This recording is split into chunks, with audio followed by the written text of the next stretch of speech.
Hello friends, সবাইকে জানাই ঈদের শুভেচ্ছা। Eid Mubarak to all of you. Welcome to my channel rice creative work. আজকে বানাচ্ছি ঈদের স্পেশাল মেনু চিকেন কোরমা।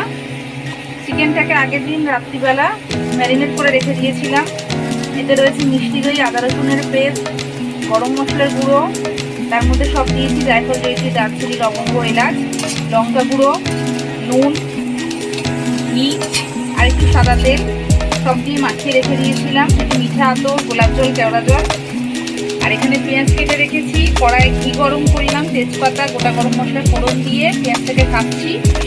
কিছুটা তুলে নেব, বেরেস্তা করব, আর বাকিটা দিয়ে দেব। দিয়ে কিছুই না, চিকেনটা আগের দিন ম্যারিনেট করাই আছে, এটা জাস্ট দিয়ে দেবো। এর মধ্যে আস্তে আছে এই দই আর ঘির মিশ্রণ যেটা দিয়ে মাখিয়ে রেখেছি, তাতেই রান্নাটা হবে। সময় লাগবে না, এটা জাস্ট কষাতে হবে আস্তে আস্তে করে, তাহলে রেডি হয়ে যাবে মুরগির মাংসের কোরমা।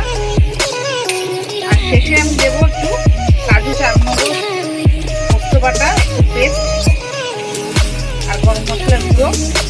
নামানোর সময় ঘি দিয়ে রান্নাটা হবে। স্পেশাল শাহী মুরগির মাংসের কোরমা। এই যে দেখো বন্ধুরা, মাংসটা আমি দিয়ে দিয়েছি, বেরেস্তা করে আলাদা তুলে রেখেছি, আর যে চিকেনটা ম্যারিনেট ছিল তাতে দিয়ে দিয়েছি।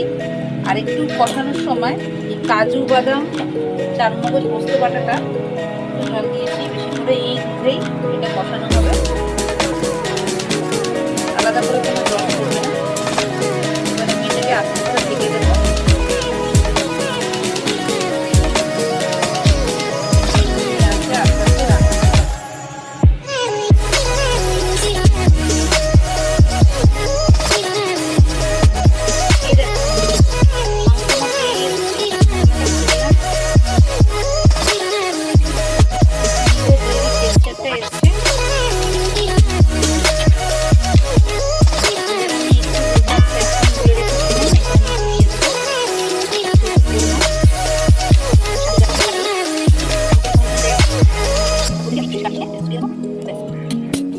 Ready.